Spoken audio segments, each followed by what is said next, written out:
Good night, this is Fumi's Sleepy Time Stories. Tonight's bedtime story is about to begin.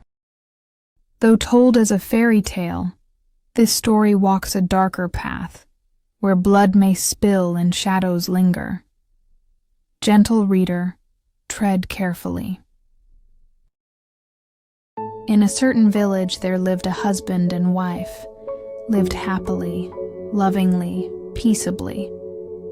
All their neighbors envied them. The sight of them gave pleasure to honest folks. Well, the mistress bore a son, but directly after it was born, she died. The poor mujik moaned and wept. Above all, he was in despair about the babe. How was he to nourish it now? How to bring it up without its mother? He did what was best, and hired an old woman to look after it. Only here was a wonder. All day long, the babe would take no food and did nothing but cry. There was no soothing it anyhow, but during a great part of the night, one could fancy it wasn't there at all, so silently and peacefully did it sleep. What's the meaning of this? Thinks the old woman. Suppose I keep awake tonight. Maybe I shall find out. Well, just at midnight she heard someone quietly open the door and go up to the cradle. The babe became still, just as if it was being suckled. The next night the same thing took place, and the third night too. Then she told the mujik about it. He called his kinsfolk together and held counsel with them. They determined on this, to keep awake on a certain night and to spy out who it was that came to suckle the babe.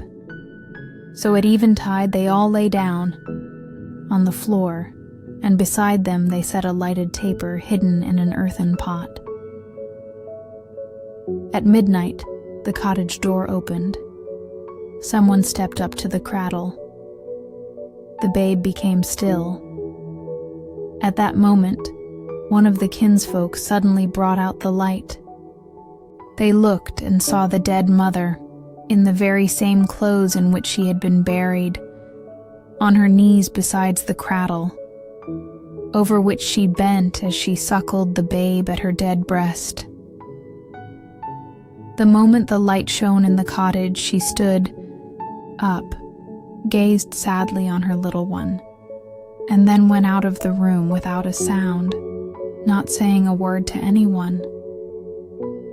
All those who saw her stood for a time terror-struck, and then they found the babe was dead.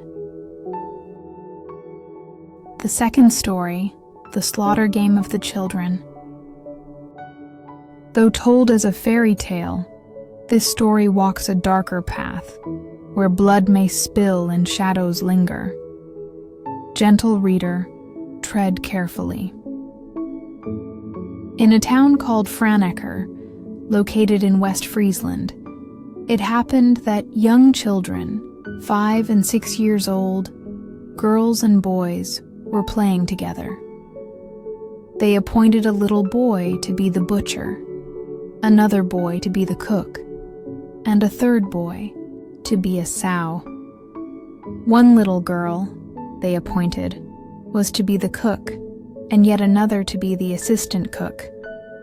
And the assistant cook was to receive the sow's blood in a small dish, so that sausages could be made. As agreed, the butcher came upon the little boy who was to be the sow, tore him down, and slit his throat with a little knife, and the assistant cook received the blood in her own little dish. A councilman, passing by chance, saw this misery. He immediately took the butcher with him and led him to the chief magistrate's house, who immediately called the entire council together. They all sat discussing this matter and did not know what to do, for they clearly saw that it had been done in a childish manner.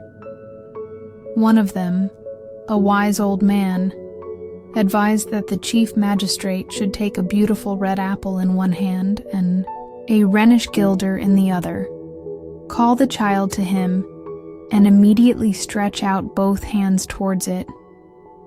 If it took the apple, it would be declared innocent, but if it took the guilder, it would be killed. This was done, but the child grabbed the apple laughing and was thus declared innocent of all punishment. Once upon a time, a householder slaughtered a pig, which his children saw. When they were about to play together that afternoon, one child said to the other, "You shall be the piglet, and I shall be the butcher." He then took a bare knife and plunged it into his brother's throat. The mother, who was sitting upstairs in the room bathing her youngest child in a tub, heard the cries of her other child and immediately ran downstairs.